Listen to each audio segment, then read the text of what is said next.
الله رب العالمین په کال کې یوه میاشت چې میاشت د رمضان ده د هغې روژې نیول په مسلمانانو باندې فرض کړي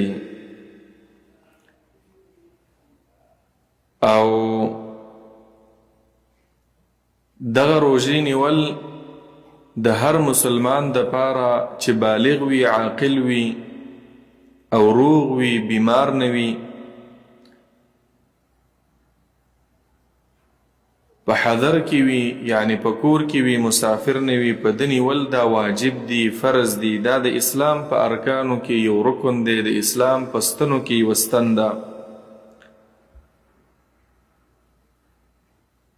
قرآن کې رب العالمین فرمایي شهر رمضان الذي انزل فيه القرآن د رمضان دا میاشت ده په دې کې الله تعالی قرآن نازل کړی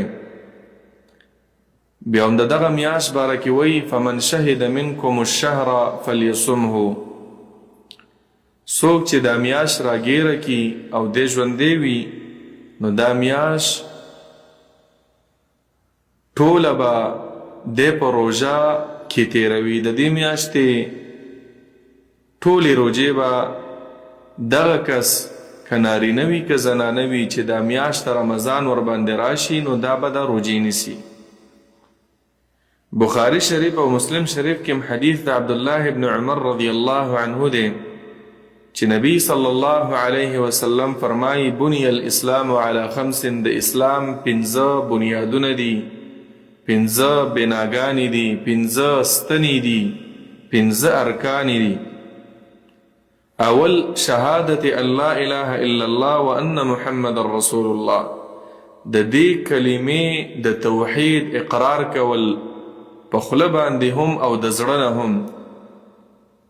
چې لایق د بندګۍ سوا د الله تعالی نه بل هیڅوک نشته او محمد صلی الله علیه وسلم د الله رسول د الله پیغمبر دی دویم رکن هغه دا دی و اقام الصلاة د مونځ پابندي کول او دریم و ایتاء الزکاه زکات ورکول څلورم حج البیت د بیت الله شریف حج کول یعنی حج د بیت الله معنا دا ده چې په کال کې یو ځل حج کول او په دې روایت د بخاري او مسلم کې پنځم رکن دا ذکر شوی و صوم رمضان د رمضان د میاشتې روژه نیوله نو د حدیث نه دا معلومه شو د آیات نه چې د رمضان په دې میاشت کې روژې نیول په هر مسلمان نارینه او زنانه باندې فرض دي او علماء د دې ډېر حکمتونه بیان کړي چې دې کې څه حکمتونه دي په دې روژه نیولو کې د ټولو نه اول حکمت خدا دی چې انسان کې تقوا پیدا کیږي د دا نفس پاکیږي دی چې کله روژه ونیسي د خوراک او څښاک او د جماع او کوروالي نه ځان منع کوي په دې سره د انسان پاک شي پاکه تزکیة النفس راځي قرآن کې الله ځکه فرمایي یا ایها الذین آمنوا کتب علیکم الصیام ای مؤمنانو روژه په تاسو فرض ده لکه څنګه چې په مخکني قومونو فرض وه فایده یې څه شی ده لعلکم تتقون چې تاسو کې تقوا او پرهیزګاري راشي او کوم انسان کې چې تقوا راغله پرهیزګاري راغله دا د دنیا او د آخرت د غوره صفاتو نه هم دا دی دا انسان غوره انسان دی بیا بعضې علماو دا حکمت هم بیان کړی که نور یو حکمت هم پکې نه دا حکمت هم کافی دی چې الله مونږ ته ویلي روژه ونیسئ دا یو عبادت دی د الله خبره منل دا د الله اطاعت کول دا پخپله الله ته د نزدېکت سبب دی په دې روژه باندې انسان الله ته انسان ځان نږدې کوي ځکه چې په روژه کې دی حلال شیزونه د الله په حکم پرېږدي لکه خوراک حلال دی څښاک حلال دی خپلې بیبي او خپل کور والا سره پرېوتل دا حلال دی په شرعي طریقه باندې او دی دا پرېږدي د الله د وجې نه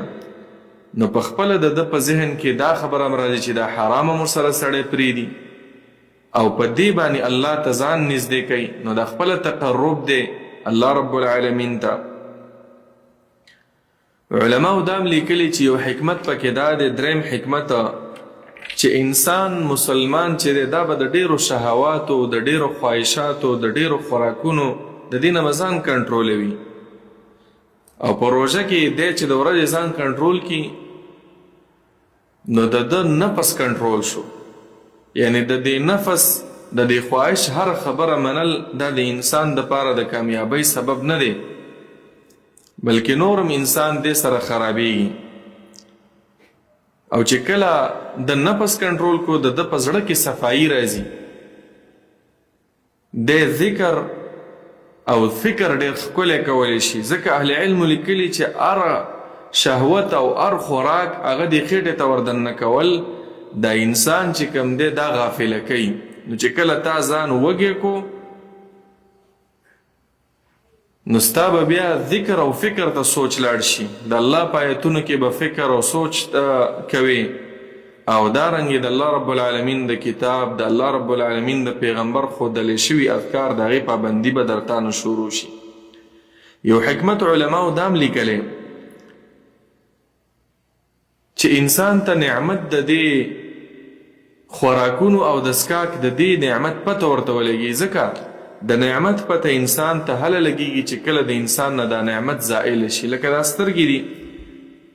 د دې انسان به هله قدر وکړي چې دا انسان نه دا سترګې لرې شي، دا ړوند شي. نو چې کله تا په ورځ کې په ځان باندې خوراک بند کړو نو د دې نورو ورځو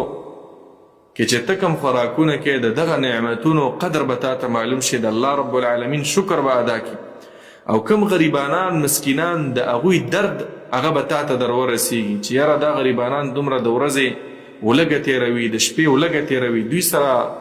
امداد پکار دی، دوی له زکات ورکول پکار دي، صدقات ورکول پکار دي. خلاصه دا شوله چې د رمضان المبارک د میاشتې روژې نیول حکم یې دا دی چې دا واجب دی، فرض دی مسلمان باندې، او که انسان روژې نه نیسي الله رب العالمین به په ورځ د قیامت ورله عذاب ورکوي.